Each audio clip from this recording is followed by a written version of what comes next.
ಇಡೀ ಜಗತ್ತನ್ನ ಕೊರೋನಾ ಮಹಾಮಾರಿ ಆವರಿಸಿದ ವೇಳೆ ಬಾಗೇಪಲ್ಲಿಯಲ್ಲಿ ಪ್ರತಿ ಸೋಮವಾರ ನಡೆಯುತ್ತಿದ್ದ ಸಂತೆಯನ್ನ ಸ್ಥಗಿತಗೊಳಿಸಲಾಯಿತು.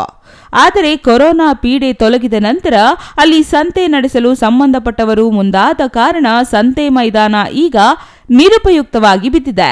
ಸಂತೆ ನಡೆಸಲು ಬೇಕಾದ ಎಲ್ಲ ವ್ಯವಸ್ಥೆ ಅಲ್ಲಿ ಕಲ್ಪಿಸಲಾಗಿದ್ದು, ಮಳಿಗೆಗಳ ಸ್ಥಾಪನೆಗೆ ಬೇಕಾದ ಕಬ್ಬಿಣದ ಕಂಬಗಳನ್ನು ನೆಡಲಾಗಿದೆ. ಅವೆಲ್ಲವೂ ಈಗ ತುಕ್ಕು ಹಿಡಿಯುತ್ತಿವೆ. ಅಲ್ಲದೆ ಅಲ್ಲಿನ ಸ್ಥಳೀಯರು ಕಂಬಗಳಿಗೆ ಹಸುಗಳನ್ನು ಕಟ್ಟಿ ಹಾಕುತ್ತಿದ್ದಾರೆ.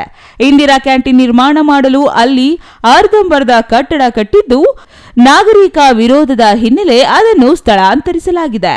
ತಹಶೀಲ್ದಾರರ ವಸತಿ ಗೃಹದ ಸಮೀಪ ಈಗಾಗಲೇ ಇಂದಿರಾ ಕ್ಯಾಂಟೀನ್ ನಿರ್ಮಾಣ ಮಾಡಲಾಗಿದೆ. ಆದರೆ ಅರ್ಧಂಬರ್ಧ ಕಾಮಗಾರಿ ನಡೆದಿರುವ ಇಂದಿರಾ ಕ್ಯಾಂಟೀನ್ ಕಟ್ಟಡ ಸಂತೆ ಮೈದಾನದಿಂದ ತೆರವುಗೊಳಿಸದೆ ಹಾಗೆ ಉಳಿಸಲಾಗಿದೆ.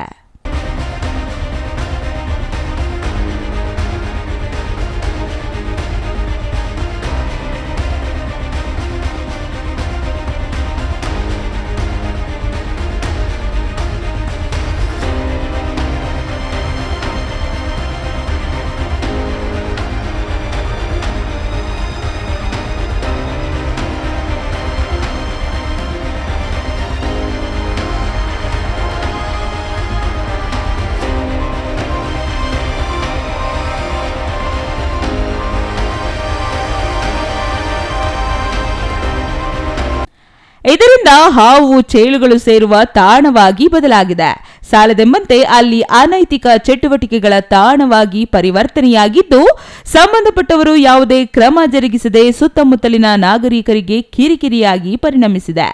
ಈ ಬಗ್ಗೆ ಕರ್ನಾಟಕ ರಕ್ಷಣಾ ವೇದಿಕೆ ಸ್ವಾಭಿಮಾನ ಬಣದ ತಾಲೂಕು ಉಪಾಧ್ಯಕ್ಷ ಜಬೀವುಲ್ಲಾ ಮಾತನಾಡಿ, ಸಂತೆ ಮೈದಾನದಲ್ಲಿ ಸಂತೆ ನಡೆದರೆ ಉತ್ತಮ. ಇದರಿಂದಾಗಿ ಸುತ್ತಮುತ್ತಲಿನ ಮತ್ತು ಗ್ರಾಮೀಣ ರೈತರಿಗೆ ಅನುಕೂಲವಾಗಲಿದ್ದು, ಕಡಿಮೆ ಬೆಲೆಯಲ್ಲಿ ತರಕಾರಿ, ನಿತ್ಯ ಬಳಕೆ ಸಾಮಗ್ರಿಗಳನ್ನು ಖರೀದಿಸಲು ಸಹಾಯಕಾರಿಯಾಗುತ್ತದೆ.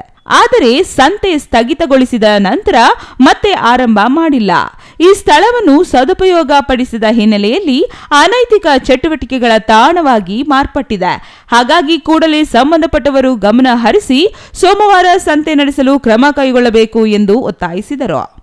ಬಾಗೇಪಲ್ಲಿ ಪಟ್ಟಣದಲ್ಲಿ ಸರ್ಕಾರಿ ಕಚೇರಿಗಳನ್ನು, ಸರ್ಕಾರಿ ಜಾಗಗಳನ್ನು ಉಳಿಸುವ ನಿಟ್ಟಿನಲ್ಲಿ ಇವರು ತುಂಬ ಅದ್ಭುತವಾಗಿ ಸಾರ್ವಜನಿಕ ಮನೆದಟ್ಟು ಮಾಡುವಂತಹ ಸುದ್ದಿಗಳನ್ನು ಪ್ರಕಟಣೆ ಮಾಡ್ತಾ ಇದ್ದಾರೆ. ಮೊದಲನೇದಾಗಿ ನಾನು ಹೇಳಬೇಕಂದ್ರೆ, ಇದು ಬಾಗೇಪಲ್ಲಿ ಪಟ್ಟಣದ ಸಂತೆ ಮೈದಾನದಲ್ಲಿ ತಾತ ಮುತ್ತಾತ ಅಜ್ಜಿ ಕಾಲದಿಂದಲೂ ಸಂತೆ ನಡೀತಾ ಇತ್ತು. ಆದರೆ ಈ ಸಂತೆಗೆ ಪ್ರೋತ್ಸಾಹ ಸ್ವಲ್ಪ ಕಡಿಮೆ ಆಗಿದೆ.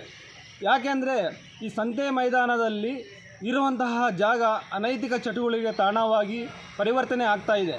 ಇದರ ನಿರ್ವಹಣೆಯಲ್ಲಿ ಎಲ್ಲೋ ಒಂದು ಕಡೆ ಇದರ ಜವಾಬ್ದಾರಿಯನ್ನು ವಹಿಸುವಂಥ ಇಲಾಖೆಯವರು ನಿರ್ಲಕ್ಷ್ಯ ಮಾಡ್ತಾ ಇದ್ದಾರೆ ಅಂತ ನಮಗೆ ಅಭಿಪ್ರಾಯ ಬರ್ತಾ ಇದೆ. Ganesh R, CTV news, Bagepalli.